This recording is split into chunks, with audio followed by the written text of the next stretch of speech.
Here we're looking at example 5 from our 2.87 notes. We're asked to graph each of the following absolute value inequalities. Just looking at this first one, we notice that we have y is larger than a half times x plus 1 and the absolute value minus 3. From this, we can go ahead and start out with our vertex.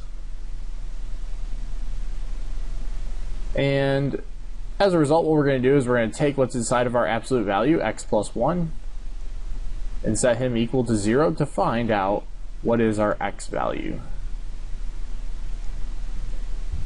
So when we just subtract 1 from both sides, we end up with x is equal to negative 1.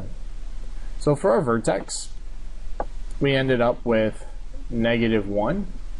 For our y value, we literally just take this last number just as he is. So he looks like he's at negative 1, negative 3. Now from here, what we've talked about in the past is our slopes. So for our slopes, we know that it is this number on the outside times the number right in front of x inside the absolute value. Well, a half times, really there's a 1 in front of x here, comes out to be just 1/2. But since we are talking about absolute values, we know that we have the other slope, negative 1/2. And because our a value is positive, we know that this is going to be a v that's opening upwards. So we should see some kind of shape doing this. Now, as a result, that helps us in determining which slopes are going where. So for example, when we see this positive 1/2, we know that we're talking about the right side of that vertex. So then we would go up 1 over 2, up 1 over 2, up 1 over 2. Alternatively, we also have our slope negative 1/2. Well, that's happening on the left side of our vertex. So we would go up 1 over 2, up 1 over 2, up 1 over 2. Now, unfortunately, we don't see a solid bar underneath this inequality, and as a result, we will end up then with a dotted v. Pretty much what that's saying is that you can come incredibly close to this electric fence that we've talked about in class, but you can't quite actually reach him, because otherwise you get fried. Now we also have to go ahead and shade in the bounded region. So for example, we can go ahead and test a number.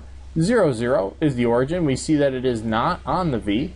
And that's again a nice easy number that we can go ahead and test. So for our test, we have 0 is that larger than 1/2 times the absolute value of 0 plus 1 minus 3. In other words, is this in fact a true statement? Well, on the left side we still end up with 0. We then also end up with 1/2 times the absolute value of 1 minus 3. Absolute value of 1 just comes out to be 1. 1 times a half is just 1/2 minus 3. 1/2 minus 3 just comes out to be negative 2 1/2. So it looks like 0 is larger than negative 2 1/2. That is a true statement. And as a result, because it was true, we would then shade towards that test point, 0, 0. So as a result, all of these points must then also be true. Looking at our second one, we have y is less than or equal to negative 2/3 times the absolute value of 3x minus 2 and then plus 1. Well, we want to start out with finding our vertex. So for the x value, for our vertex,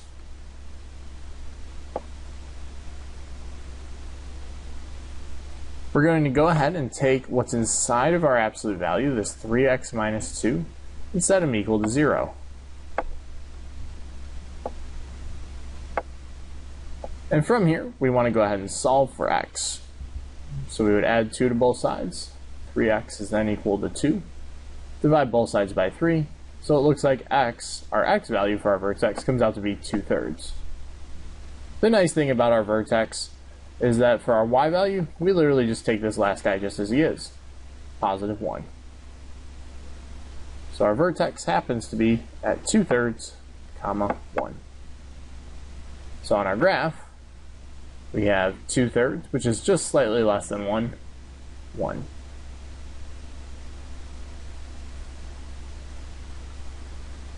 Now from here, we can go ahead and apply our slopes.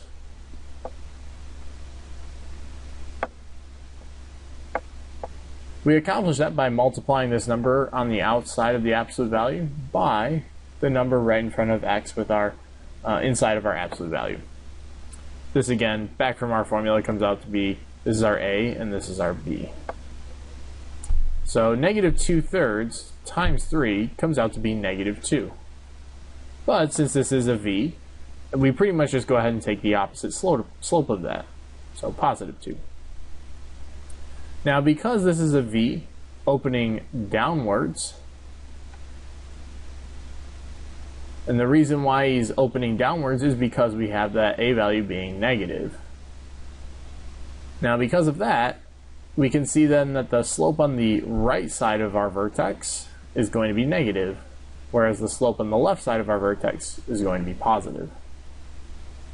So from our vertex, we can go down 2 over 1. Down 2 over 1. Down 2 over 1. And on the other side, we would go down 2 over to the left 1. Down 2 over to the left 1. You should even be able to see that from that vertex, it should be mirroring. Now all we have to do is really connect the points. Now because we have a solid bar underneath our inequality, we know that we have a solid line.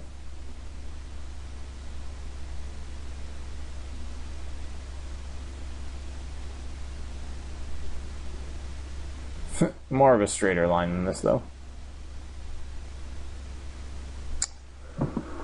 Now all we have to really do is go ahead and test the point. Well, 0, 0 is technically not going to be on the line, but let's be safe and choose some test point that's a little bit more clearly off of this absolute value. So for example, we could test 4, 0. We can go ahead and test this point right here. So going ahead and throwing that in,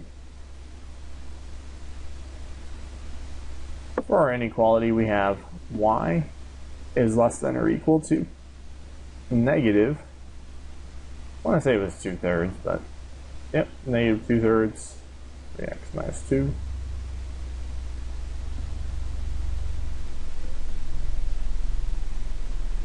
And plus 1. All we're going to do is pretty much throw in that test point, 4, 0. So is 0 less than or equal to negative 2/3 times 3 times 4 minus 2 plus 1? Well, is 0 less than or equal to negative 2/3 times 12 minus 2 comes out to be 10 plus 1?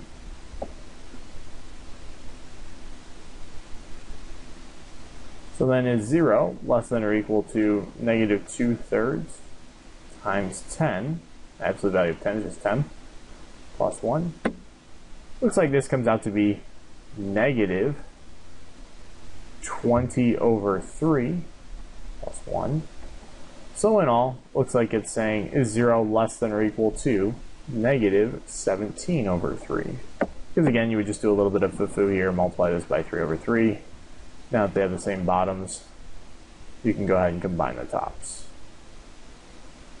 And as a result, is 0 less than or equal to negative 17 over 3? Most certainly it is not.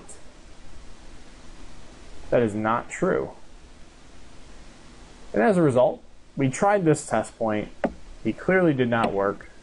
Then that means all of these other points wouldn't work as well. Then you could even try any other ones you'd like. But in the end, you would end up seeing that all the points inside of our absolute value are in fact true. So you should end up with a shaded graph looking something like that. Again, that is example 5 from our 2.8 set of notes.